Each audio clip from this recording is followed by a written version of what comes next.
আর কিছু না, জাস্ট মনের জোরে। আসলে অনেক ধরনের লিমিটেশনস এর মধ্যে আমরা কাজ করি, তো আমাদের সময় আসলে খুব কম থাকে, খুব টাইট স্কেজুয়াল থাকে। শুধু আমার উপরেই তো আসলে গোটা সিরিজটা নির্ভর করছে না, এখানে আমার সাথে আমার আরো অনেক সহশিল্পীরা আছেন।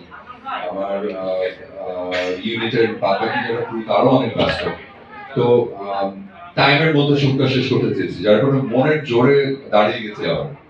তো একটু ইনজুরি হয়েছিল, বাট মনের জোরে রিকভার করে দেন জোর নিয়ে শেষ করেছে।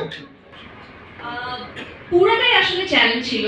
শিহাব ভাইয়া অলরেডি বলছিল যে ভাইয়ার আসলে একটা সার্টেন এক্সপেকটেশন ছিল আমার কাছে, যেটা আমি ফুলফিল করতে পারি নাই। কিন্তু তারপরেও I try to give my 100%, যে অ্যাক্টিং দিয়ে কিংবা জেস্চার, পশ্চার এবং শিখে এসে আসলে কতটুকু নিজেকে চেঞ্জ করতে পারি এক ধরনের সাবিলাকে দর্শকরা যেভাবে দেখে এসেছে সেভাবে, সেখান থেকে।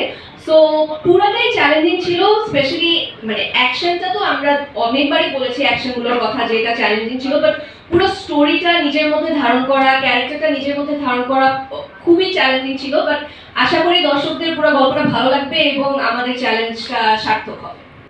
শিহাব শাহিনের সামনে অভিনয় করতে গেলে প্রত্যেকবারই আসলে চ্যালেঞ্জের মুখেই পড়তে হয়।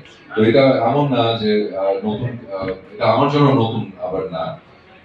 সেটা হচ্ছে যে শাহিন ভাই সবসময় আর কি একটু সামথিং ডিফারেন্ট, মানে কিছুটা হলেও, সেটা ভয়েসে হোক, সেটা লুকে হোক, সেটা আমার কস্টিউমসে হোক, যাই হোক না কেন ওনারা একটু ডিফারেন্ট ওয়েতে আসলে উনি সবসময় একটু ডিমান্ড করেন।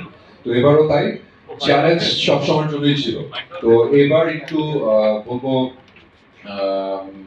একটু কষ্ট হয়েছে আর কি। এবার একটু কষ্ট হয়েছে কারণ প্রচুর সিকোয়েন্স ছিল আমাদের, প্রচুর সিনস ছিল আমাদের হাতে, সময় ছিল খুব কম। যার কারণে যে প্রথমে শাহিন ভাই বলেছিল যে জীবন শেষ হয়ে গেছে, তখন একদম তীব্র দাবদাহ চলছে, একদম সর্বোচ্চ তাপমাত্রার সময় আমরা একটা ছাদের উপরে শুটিং করছিলাম। উপর থেকে আমাদের সূর্য মামা যিনি আছেন উনি তো ওনার তেজ দেখাচ্ছিলেন, আর পাশেও আমাদের নিচে যে ছাদ মামা, তো উনি ওনার তেজ দেখিয়েছেন আর কি। তো গোটা টিম আমরা সকাল 6টা থেকে একদম সূর্য ডোবা পর্যন্ত,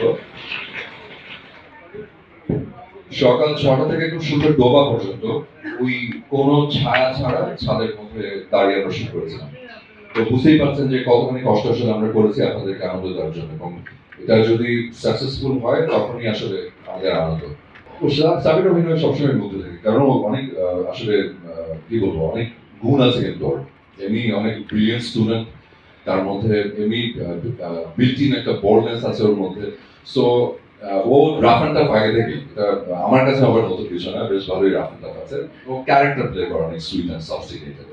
তো এটাতে যেটা হচ্ছে যে একটা এসআই ক্যারেক্টার করেছে, আমার জুনিয়র অফিসার রোল করেছে, এবং কিছুটা গ্লিপস এখানে দেখা গেছে, বাকিটা আপনারা সিরিজে দেখতে পারবেন যে কতখানি মানে অ্যাগ্রেসিভ সাবেলা নূর হতে পারে, সেটা দেখা যাবে আসলে গোলাম মোহাম্মদ সিরিজে।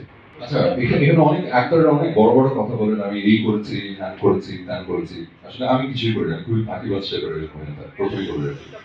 তো বিষয় যেটা হচ্ছে যে আমার প্রথম কাজ ছিল আমার পরিচালকের উপর আস্থা রাখা, বিশ্বাস রাখা, আমার এন্টার টিমের উপরে এবং বইজুয়ের উপরে আমার ওই আস্থাটা ছিল, আমার রাইটিং টিমের উপরে ছিল। তো আমি যেহেতু একজন অ্যাক্টর, আমি কিন্তু ডিরেক্টর আর্টিস্ট। আমাকে পরিচালক যেভাবে পরিচালনা করেন, আমি একটা কাদামাটির মতো হয়ে থাকি আর কি। একটা কাদামাটি যখন নরম থাকে তখন ওটাকে কিন্তু ওটা দিয়ে স্কাল্পচার বানাবে, কি একটা টিয়া পাখি বানাবে, নাকি আসলে একটা হাতি বানাবে, নাকি একটা ঘোড়া বানাবে, কিন্তু যিনি স্কাল্পচার বানাচ্ছেন ওনার উপর নির্ভর করে, মাটির উপরে না। তো আমি মাটি হয়ে থাকি, আমাকে যে পরিচালক যেভাবে করেন, যেভাবে গড়েন, আমি সেভাবেই করি। তো বিষয়টা হচ্ছে যে তার মানে মোদ্দা কথা হচ্ছে যে চ্যালেঞ্জিং আমার জন্য ছিল না, চ্যালেঞ্জিং ছিল আমার এন্টায়ার টিমের জন্য, কারণ আমি তো কাদামাটি। আমাকে কিভাবে কি শেপে গড়বেন, এটার জন্য আমার মেকআপের যারা ছিল তারা, আমার এখানে যারা লুক সেটের জন্য কি ধরনের লুক চাই সেটা তাদের তাদের জন্য চ্যালেঞ্জিং ছিল। এটা আমার পরিচালক শিহাব শাহিনের জন্য চ্যালেঞ্জিং ছিল যে আসলে অপূর্বকে কিভাবে নতুন করে প্রেজেন্ট করা যাবে। আমি বেশ আরামে ছিলাম।